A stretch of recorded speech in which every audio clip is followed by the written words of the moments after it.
Bueno, buen día, alumnos. Mi nombre es Oscar Ferreira, soy docente de la Cátedra de Semiología y en el día de hoy el tema que toca abordar es dar inicio al módulo de sistema hematopoyético. La primera presentación tiene que ver con los aspectos generales del síndrome y en la segunda parte vamos a desarrollar la parte de los síndromes hemorrágicos, los síndromes protrombóticos y finalmente presentar un caso clínico. En el acto seguido vamos a dar comienzo con la presentación.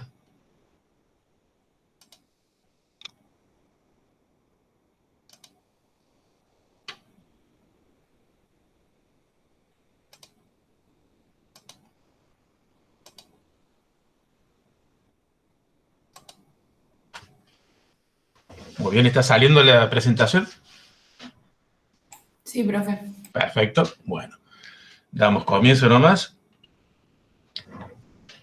Es la idea de que tengamos competencias básicas que cierren de nuestro manejo, que es el manejo de los síntomas y signos, y conocer la semiotecnia y los métodos complementarios para abordar la patología del sistema hematopoyético.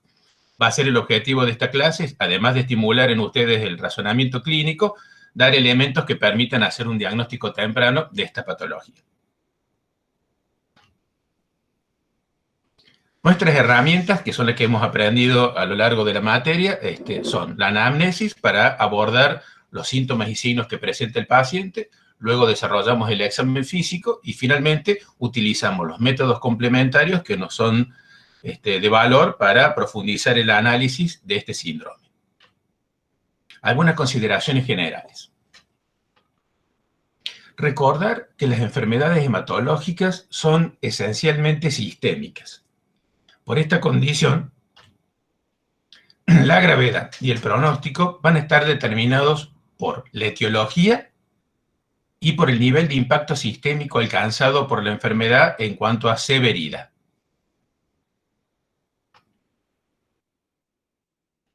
Las causas sistémicas pueden adoptar múltiples y diversas formas de presentación.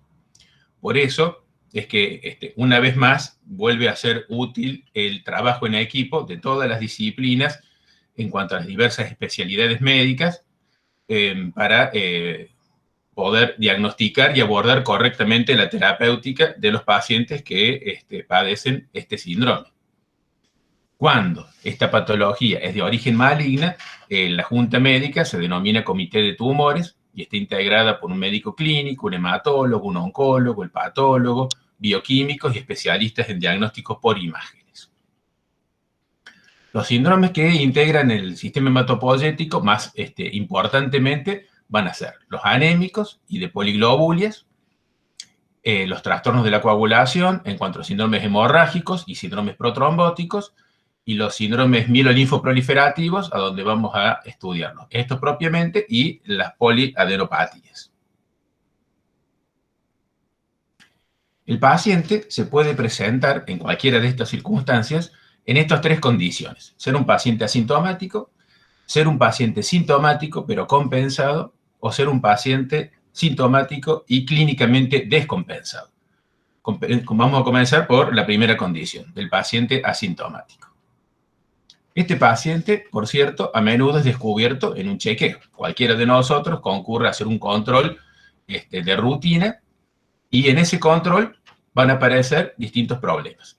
Van a ser abordados a partir de la anamnesis, a donde no hay síntomas, porque el paciente por esta condición lo habíamos planteado, sino que a través de la anamnesis vamos a identificar factores de riesgo, sean de diversa índole, modificables o no modificables, pero que a nosotros nos pueden permitir evaluar la condición de riesgo del paciente para este síndrome. Luego desarrollamos el examen físico y en los métodos complementarios de laboratorio y de imágenes van a surgir alteraciones que no eran acompañadas de síntomas, pero que indican la presencia de un problema. Solo una correcta y exhaustiva anamnesis nos permite identificar los factores de riesgo que padece nuestro paciente, en este caso enfocado en las enfermedades oncohematológicas. Y acá vuelve a ser importante destacar y subrayar los que estamos aprendiendo en nuestra materia, que es justamente perfeccionarnos en el arte de desarrollar correctamente la anamnesis. Los factores de riesgo los podemos agrupar de un sinfín de maneras. Una de las más frecuentes y útiles es abordarlos en cuanto a modificables y no modificables. No modificables son la edad, el sexo, los antecedentes heredofamiliares del paciente y sus antecedentes personales patológicos. Claramente en estas condiciones, de estas variables, van a aportar distintos escenarios en cuanto a diagnósticos probables. Es por eso que constituyen factores de riesgo. Hay enfermedades más frecuentes en edad avanzada, otras en la edad más temprana, algunas más prevalentes en un sexo que en otro. Los antecedentes hereditarios del paciente en cuanto, en primera instancia, a sus familiares directos, portadores de enfermedades de esta índole, pueden incrementar el riesgo en cuanto cuando ocurren enfermedades de carácter heredofamiliar. Hay otras que aparecen productos de alteraciones genéticas, pero que no son heredables, sino que son alteraciones genéticas adquiridas. Y sus antecedentes personales patológicos pueden incrementar el riesgo para desarrollar enfermedades hematopoyéticas. Modificables son los hábitos tóxicos, los hábitos alimenticios, ocupacionales, el sedentarismo y el no realizar los controles médicos periódicos. Eso lo estamos viendo actualmente, porque en el escenario que nos toca transcurrir en la materia este año, en la pandemia por COVID, nos toca presenciar casos en donde el paciente no ha realizado controles desde hace 2 años, productos de la pandemia, y el diagnóstico se hace en un momento un poco más avanzado o más sintomático de la enfermedad. Decíamos de antecedentes laborales y exposiciones a fármacos. Acá tenemos químicos que se utilizan en la industria, o fármacos que utiliza el paciente para su tratamiento, o los haya utilizado en el pasado, y que la anamnesis nos permite identificarlos y a partir de aquí ponderarlos como factor de riesgo. Ejemplo, en los que trabajan en el ámbito de las pinturas y la producción de las mismas, se exponen a tinturas, aminas aromáticas que incrementan el riesgo de mutaciones y a partir de allí desarrollar problemas hematológicos. También los que manipulan los agroquímicos, el benceno, los agentes alquilantes, que son fármacos que utilizamos a menudo en el tratamiento de enfermedades oncológicas, pueden inducir mutaciones que en el tiempo significan la aparición de enfermedades hematológicas. Una condición muy frecuente y por todos conocidos son lo que tiene que ver con el uso irresponsable de los agroquímicos. Y aquí yo comparto con ustedes un caso que fue notorio y público en nuestro medio de la ciudad de Córdoba, allá por septiembre del 2012, a donde se había condenado a un productor agropecuario por haber utilizado de manera irresponsable los agroquímicos, exponiendo a toda una población a estas enfermedades. Esto entonces ya deja de estar en el ámbito de la teoría y es algo que está demostrado y por lo tanto ya está legislado. No solamente ocurre en nuestro medio, sino que ocurre a nivel global, ¿cierto? En Estados Unidos se había condenado a una empresa, ¿cierto?, muy conocida, que es Monsanto, por causa de ser inductora de un linfoma en un paciente que, bueno, lógicamente la demandó y al lograrse demostrar que estos agroquímicos no utilizados de manera correcta podían inducir estas enfermedades, bueno, la justicia condenó a la empresa.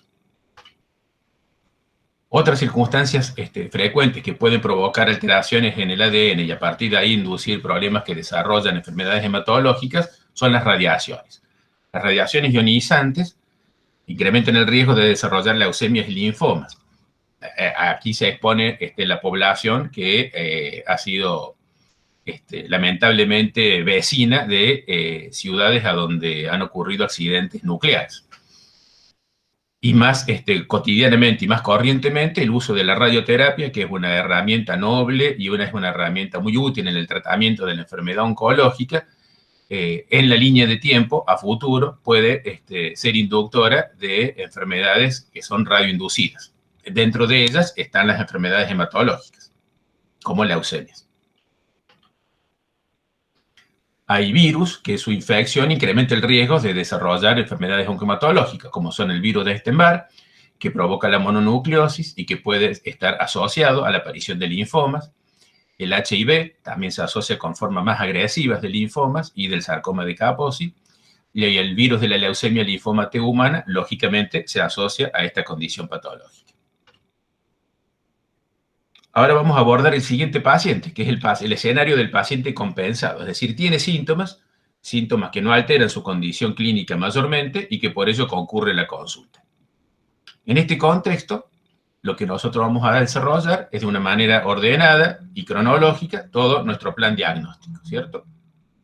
Primero la anamnesis, luego identificamos a partir de ella el síntoma guión, profundizamos en los síntomas concurrentes, como es el método que estamos enseñando en la cátedra, evaluamos los factores epidemiológicos que tiene el paciente y sus comorbilidades. Seguidamente, desarrollamos el examen físico, primero el control de los signos vitales, porque como dijimos, al ser una enfermedad sistémica, pueden estar alterados.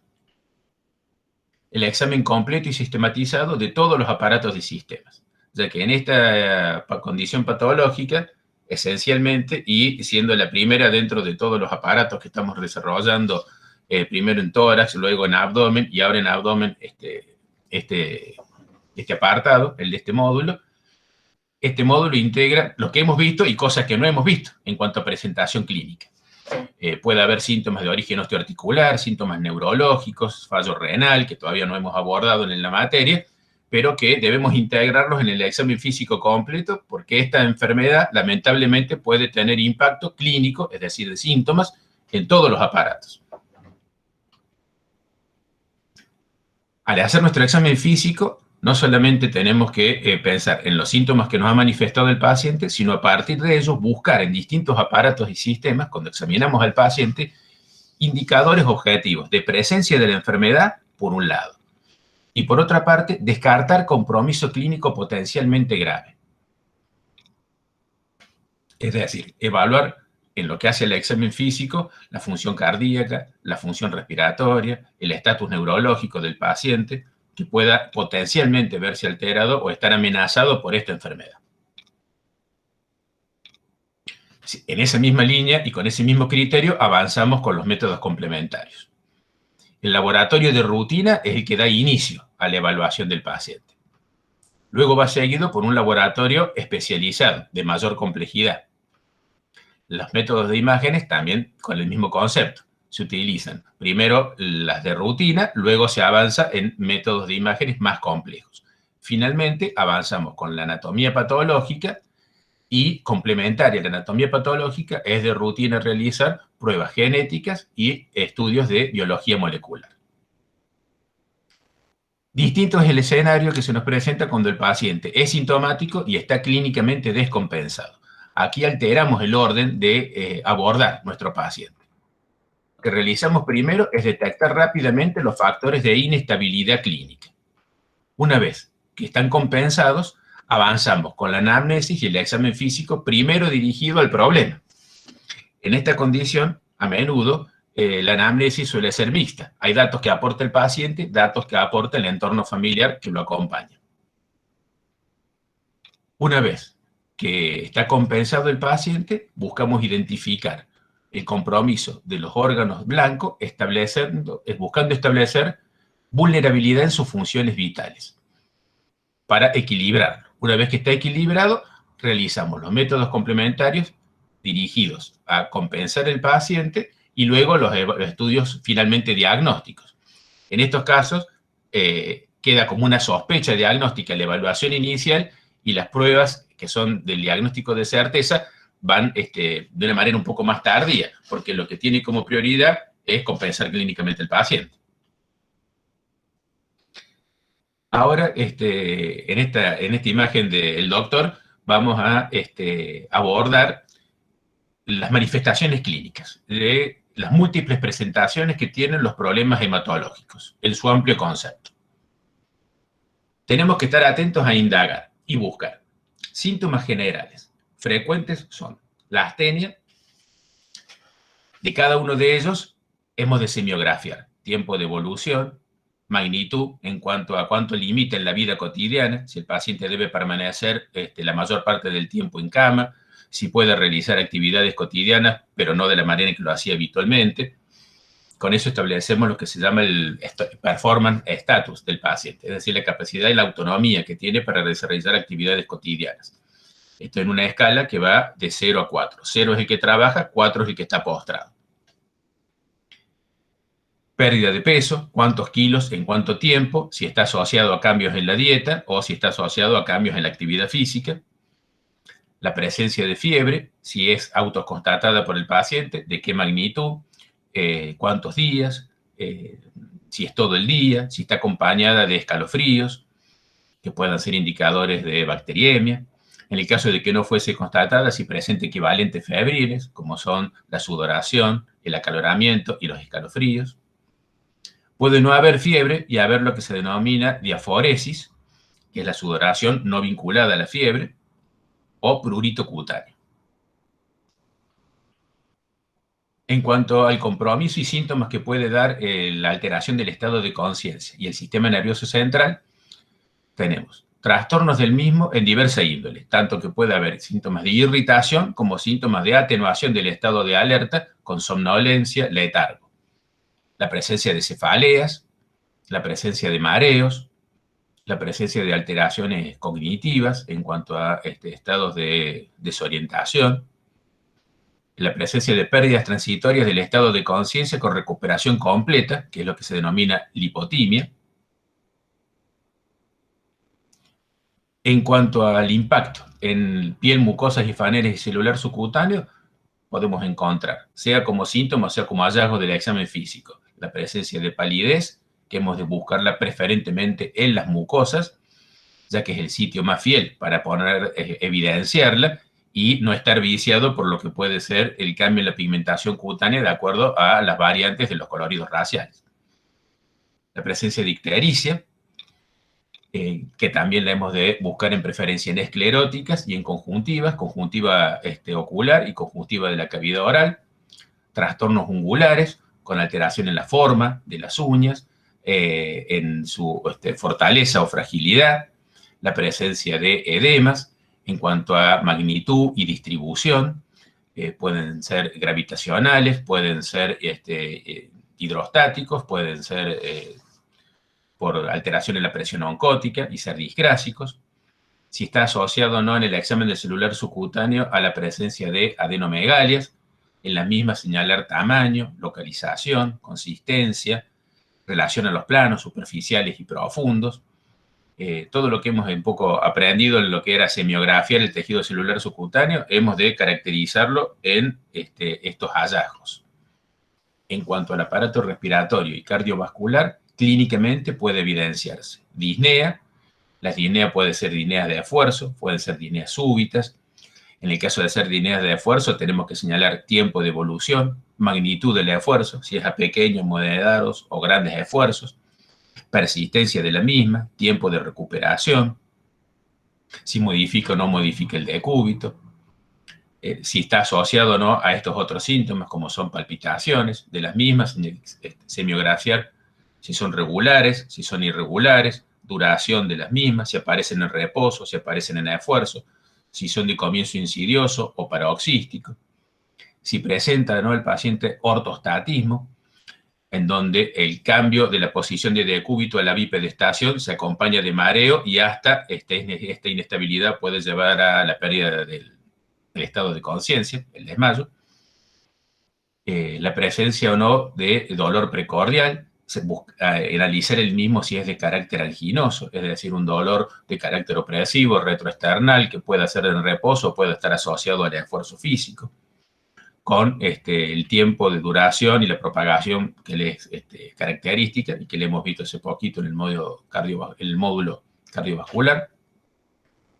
En cuanto a aparato digestivo y genitourinario, es frecuente encontrar aftas en la cavidad oral, la presencia de dolor o pesadez en los hipocondrios, tanto en el hipocondrio derecho como en el izquierdo, y que puedan ser indicador de que nuestro problema esté acompañado de visceromegalias, como son la hepatomegalia y la esplenomegalia. La presencia de otros síntomas digestivos que sean indicadores de sangrado, que lo hemos visto recientemente, como es la hematemesis y la melena, indicadores de hemorragia digestiva alta. La presencia de sangrado por las vías urinarias, es decir, hematuria. Los trastornos menstruales, que puedan ser tanto de poli- y hipermenorreas, con sangrados abundantes, o oligoamenorreas. A nivel osteoarticular, la presencia de dolor óseo persistente, que puede no estar relacionado a la actividad física, es decir, en reposo. Este dolor hay que diferenciar si es en la diáfisis del hueso o es un dolor articular. También puede haber signos de artritis, no solamente artralgia, sino tumefacción, calor, dolor, impotencia funcional y rubor. La presencia de la tumefacción, que puede ser de una índole inflamatoria o un derrame articular, que se denomina hemartrosis. Bueno, vieron que son múltiples las condiciones clínicas en las que pueden aparecer esta enfermedad. Una vez que hemos recorrido todos los aparatos y sistemas buscando todas estas manifestaciones clínicas, luego vamos a avanzar en lo que es el examen del laboratorio y los métodos complementarios. Tenemos que proceder a realizar un laboratorio inicial basal y unas imágenes básicas. A partir de esa estructuración inicial del paciente, de acuerdo a los hallazgos, pedimos pruebas más especializadas, tanto de laboratorio como de imágenes, pruebas de anatomía patológica y, como ya habíamos señalado, estudios genéticos. Los métodos complementarios de laboratorio incluyen las de sangre periférica, incluyen el estudio de la médula ósea, que es una herramienta fundamental para evaluar los trastornos que aparecen en sangre periférica y tienen su origen en una alteración en la función de la médula, tanto en la serie roja, en la serie blanca, como en las plaquetas. Y los métodos de imágenes, como la tomografía computada, es de gran utilidad para evaluar el compromiso de órganos que no pueden ser abordados en el examen físico. Y aquí nos es muy útil en este contexto de los problemas linfoproliferativos, la evaluación de regiones ganglionares no pasibles de ser examinadas, como son los ganglios profundos del cuello, los ganglios del mediastino, los ganglios del mesenterio, de la región retroperitoneal y pélvicos. Además de evaluar el compromiso de el parénquima de los órganos. Vamos inicialmente con el laboratorio. En cuanto al laboratorio, acá está sintetizada las 3 series que tenemos que analizar. Los glóbulos rojos, con este rango de valores normales que está a su vez más esquematizado para no incluir tanto varones y mujeres, donde hay pequeñas diferencias, pero tener presente que entre 4 millones y 5 millones 200 son los valores habituales normales. El hematocrito entre 35 y 46%, la hemoglobina entre 12 y 15. Y aquí señalar que en la serie roja, dentro de los trastornos hematológicos, uno de los más frecuentes es la anemia, y en ellos es el valor de la hemoglobina el determinante para calificar a la anemia, si es leve o moderada o severa. Entonces, los 3 indicadores son útiles, pero de los 3, el más importante como indicador es la hemoglobina. En cuanto a los glóbulos blancos, valores normales entre 3.000 y 4.000 como límite inferior y 10.000 como límite superior. Analizamos no solamente la presencia en cantidad normal de los mismos, sino su composición en cuanto a la fórmula leucocitaria. Tenemos neutrófilos callados, neutrófilos más maduros, que son los segmentados, en una proporción que va del 25 al 62%, los eosinófilos y basófilos, los linfocitos y los monocitos. De la fórmula leucocitaria, cuando hay predominio de polimorfonucleares, neutrófilos, segmentados y callados, decimos que hay una desviación hacia la izquierda de la fórmula. Cuando hay un predominio de linfomonocitosis, ya vamos, la desviación está a la derecha, en cuanto a la composición de los mismos. Y el tercer elemento que evaluamos son las plaquetas, que habitualmente están entre 100.000 y 350.000, como valores normales. De estos 3 elementos, cuando tenemos alterados los 3 elementos, en menos hablamos de una pancitopenia. Cuando se han alterado 2 elementos, hablamos de una bicitopenia y señalamos cuál es la que está alterada. Y si es uno solo el que está alterado, es una monocitopenia. A su vez, tenemos otras formas para denominarlos en cuanto tenemos alteraciones en menos o en más en cuanto a sus componentes. Cuando está alterada la serie roja, hablamos de anemia o de poliglobulias.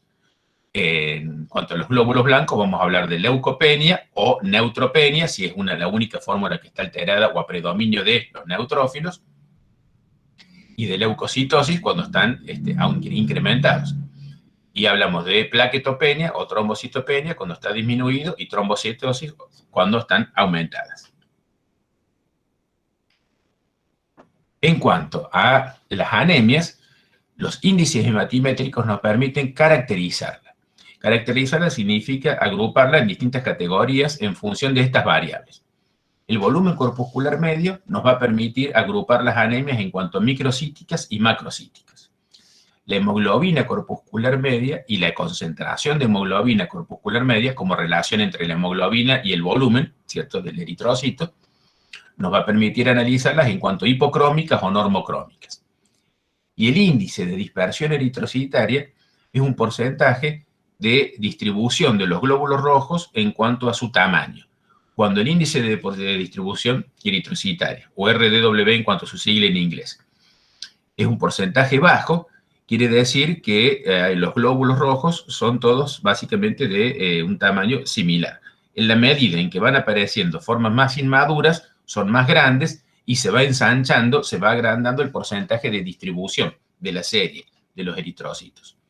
Esto, la utilidad que tiene es dividir las anemias inicialmente en cuanto a su presunción, en cuanto a regenerativas o arregenerativas.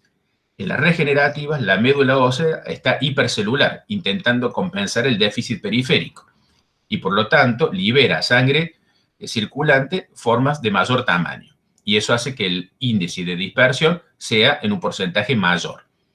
Cuando las anemias son de tipo arregenerativa, la médula no compensa el déficit y el índice de dispersión es menor. Pruebas más especializadas a partir de estos hallazgos iniciales son la evaluación de los reticulocitos, que su presencia en sangre periférica debe acompañar en coherencia con nuestro hallazgo en función del índice de dispersión. En la medida que aumenta la presencia de reticulocitos en sangre periférica, significa que la médula es regenerativa y está intentando compensar. A partir de estos hallazgos que tuvimos inicialmente, pedimos métodos complementarios que nos permiten profundizar el estudio de las anemias en cuanto a diferentes tipos. Cuando son de carácter microcítica hipocrómica, más frecuentemente pueden deberse a déficit de hierro. Y aquí la ferremia, la ferritina y la transferrina son los tres elementos que utilizamos para ponderar ese tipo de anemias. De estas manifestaciones yo quiero subrayar la importancia de la ferritina. Y esto tiene que ver con que a menudo estos pacientes, cuando los evaluamos en el consultorio, ya vienen haciendo tratamiento supletorio con hierro exógeno. Por lo tanto, pueden portar una anemia microcítica hipocrómica ferropénica con hierro en sangre normal, porque está recibiendo de manera externa un suplemento de hierro. Pero ese suplemento no alcanza para compensar la anemia. Entonces, la ferritina como indicador de los depósitos de hierro es nuestro más fiel indicador de que inicialmente era ferropénica, aunque al momento de la consulta el valor de hierro en sangre pueda estar normal. Otro indicador importante de la evaluación de los pacientes de este tipo de anemias son las otras formas menos frecuentes, vamos a decir, a donde tenemos las que tienen que ver con hemólisis, y ahí aparece como indicador la hiperbilirrubinemia, la prueba de Coombs, tanto directa como indirecta, para las anemias hemolíticas, las anemias por déficit de eritropoyesis, entonces el dosaje de la eritropoyetina sérica. Otro indicador importante que puede estar alterado es la fosfatasa alcalina, que está incrementada porque es una enzima que está concentrada de una manera importante en los eritrocitos, lo mismo que la LDH. Y otra prueba importante, más especializada, digamos, sería evaluar la gasometría arterial en cuanto a la capacidad de oxigenación de la sangre que tenga nuestro paciente. Siguiendo con las pruebas de laboratorio especializado, tenemos las pruebas que van a indicar la coagulación, el APP, el KPTT, el tiempo de coagulación, las anemias cuando son macrocíticas, a menudo hipocrómicas, son las anemias megaloblásticas, las más frecuentes son por déficit de ácido fólico y vitamina B12, por lo tanto su determinación nos permite confirmarnos en esta presunción diagnóstica. Otro grupo de anemias son las que tienen que ver por alteraciones de la hemoglobina, como las talasemias. Entonces la determinación de hemoglobina por electroforesis nos va a aportar información a esa presunción diagnóstica, como las pruebas de resistencia osmótica para las alteraciones hematológicas de anemia secundarias a malformación del eritrocito e inestabilidad de su membrana, y las aplasias medulares o condiciones en las cuales las anemias sean regenerativas o estén vinculadas a otros desórdenes de la médula ósea, como pueden ser síndromes mielodisplásicos, mielofibrosis, enfermedades malignas como las leucemias. Es el aspirado de la médula ósea, el estudio de ese material con el medulograma y el estudio diferido de la biopsia de médula ósea es el método complementario que nos permite evaluar la fábrica, en este caso de la serie roja. Las imágenes basales son una radiografía de tórax, en donde podemos encontrar manifestaciones vinculadas a este problema, como pueden ser un mediastino ensanchado, producto de adenomegalias mediastinales, alteraciones de diversa índole en el campo pulmonar, ¿cierto? Y en la silueta cardíaca, y una ecografía abdominal, especialmente para evaluar el estado del hígado del vaso. Y luego, más propiamente, la cavidad abdominal en todos sus reparos anatómicos con una tomografía, y aquí acompaño en esta imagen a donde ustedes pueden observar una voluminosa esplenomegalia. Acá la marco con el cursor.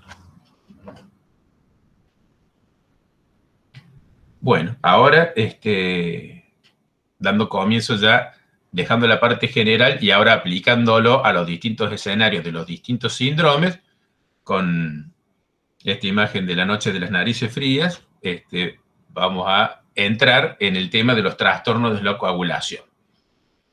Y está elegida propiamente para hacer referencia a las manifestaciones cutáneas con lo que son la expresión de petequias y equimosis.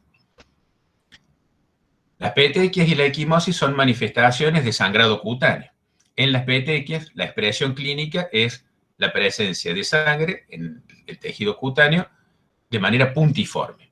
Esta es una mácula puntiforme que expresa la presencia de sangre, entonces decimos, en la dermis, y que por lo tanto no desaparece con la digitopresión o vitropresión. Cuando esa mácula no es puntiforme, sino tiene una mayor superficie con bordes irregulares, es lo que se denomina equimosis. Y cuando la misma manifestación ya no es una mácula, sino que tiene un volumen, llamamos hematoma. Signos de sangrado cutáneo, serio.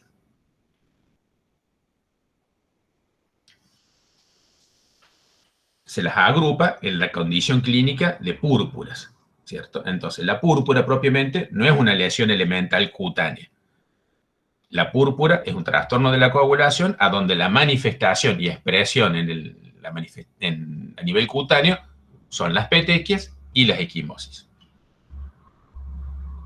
En los trastornos hemorrágicos también tenemos que buscar signos de sangrado en todos los aparatos y sistemas. Entonces, frecuentemente, el sangrado cutáneo puede estar acompañado de epistaxis, que es el sangrado por las fosas nasales. Y en esto indagar si la epistaxis es unilateral, es bilateral, es anterior, es posterior, descartar otras causas, como puede ser una crisis hipertensiva, traumatismos, la presencia de gingivorragias, el sangrado de las encías.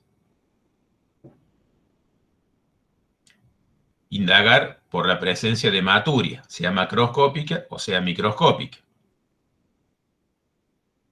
El sangrado ginecológico en sus diversas manifestaciones.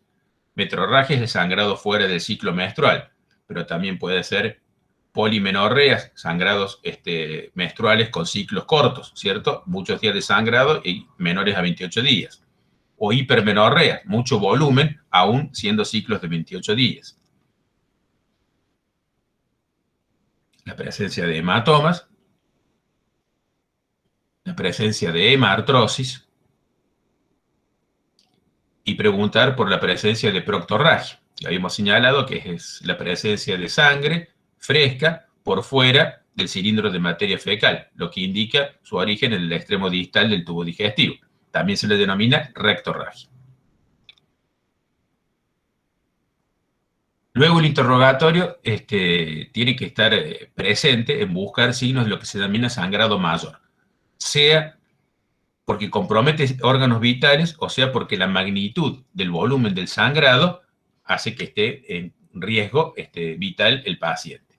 Y estos son la presencia de sangrado en el sistema nervioso central, accidentes cerebrovasculares hemorrágicos.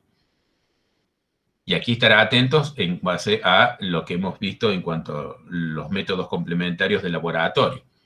Cuando la trombocitopenia, la plaquetopenia estén en valores extremadamente bajos, que se considera menores a 15.000 plaquetas, hay riesgos de sangrado espontáneo en el sistema nervioso central. Hay condiciones estas en las que el paciente ha de requerir, por esta condición, transfusión de plaquetas aún sin signo de sangrado. Es en carácter profiláctico porque su valor extremo de plaquetas incrementa el riesgo de un sangrado espontáneo en el sistema nervioso y eso ser conducente al óbito. La presencia de sangrado en el aparato digestivo de gran volumen, el sangrado, y eso puede llevar a un shock hipovolémico. ¿Estas cuáles son? Las hemorragias digestivas altas, que son las que sabemos que causan mayor riesgo de provocar hipovolemia, tanto hematemesis como melena. El hemopericardio, que si bien puede ser un sangrado de no gran volumen, sí comprometer hemodinámicamente al paciente con un taponamiento cardíaco. La hemoptisis, con el riesgo elevado de una broncoaspiración y paro respiratorio,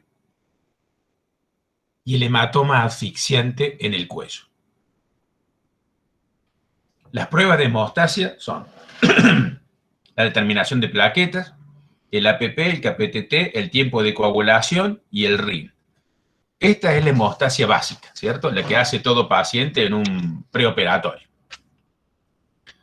Vuelvo a repetir entonces, el recuento de plaquetas, APP, KPTT y RIN, hasta ahí constituye la prueba de rutina. Luego, a partir de alteraciones que surgen de esta prueba, avanzamos en otras pruebas más puntuales, tanto por déficit como por exceso en la coagulación. Entonces evaluamos factores plasmáticos, fibrinógeno, dímero D, cuando sospechamos estados tromboembólicos, la LDH, la prueba de la función hepática, ¿cierto?, que es necesaria para la síntesis de los factores de la coagulación, y incluyendo también las alteraciones que pueden estar relacionadas a una falla en la médula ósea. Eso en cuanto a los trastornos hemorrágicos. Ahora, en cuanto a los trastornos trombóticos, el problema es de una hipercoagulabilidad. Esto puede estar asociado a poliglobulias, aumento en la agregación plaquetaria, puede estar inducido por el embarazo, puede estar condicionado por fármacos, como por ejemplo los anticonceptivos orales, el síndrome antifosfolípido, que es una enfermedad autoinmune que incrementa los riesgos protrombóticos, la aterosclerosis, que en cuanto a su accidente de placa, genera un fenómeno inflamatorio y de estado protrombótico, con la trombosis que asocia al accidente de placa, va a dar la isquemia distal del territorio perfundido, los fenómenos de estasis en cuanto a la circulación, preferentemente venosa, la obesidad como condición también que favorece a los estados protrombóticos, el reposo prolongado, sea por condición clínica, sea por posoperatorios, la insuficiencia venosa, preferentemente profunda, los síndromes paraneoplásicos también son inductores de fenómenos protrombóticos, el tabaquismo, las cirugías, generalmente abdominopelvianas, los cuadros de sepsis, y la presentación clínica va a depender del territorio vascular comprometido. A nivel arterial, tenemos que pensar en las manifestaciones clínicas relacionadas a la enfermedad coronaria. En cuanto al sistema nervioso central, los accidentes vasculares encefálicos. A nivel vascular periférico, la claudicación intermitente y sus distintas presentaciones clínicas. En cuanto al territorio venoso, vamos a tener presentación clínica de trombosis venosa profunda, síndrome de la vena cava superior, hipertensión portal o hipertensión endocraniana. Entonces, dependiendo del territorio, si es arterial o venoso, y anatómicamente el área que está involucrada va a ser la presentación clínica. Tener presente como manifestaciones clínicas en relación a los problemas vasculares venosos de los miembros inferiores, incrementan el riesgo de la tromboembolia pulmonar aguda. Puede manifestarse con disnea súbita, con cuadros de dolor torácico, tos y hemoptisis. Los métodos complementarios van a estar en cada orden indicados en función del territorio que tenemos que examinar. Destacar que el ecodoppler vascular periférico, tanto en miembros inferiores como en el cuello, es una herramienta fundamental para la evaluación vascular arterial y la evaluación vascular venosa. Complementario a ello, utilizamos tomografía computada o angiotac y métodos de resonancia magnética nuclear se utilizan más frecuentemente ahora en la evaluación tanto del sistema nervioso tradicionalmente como la evaluación del miocardio. Y hasta aquí dar esta primera parte introductoria entonces a la evaluación del sistema hematopoyético.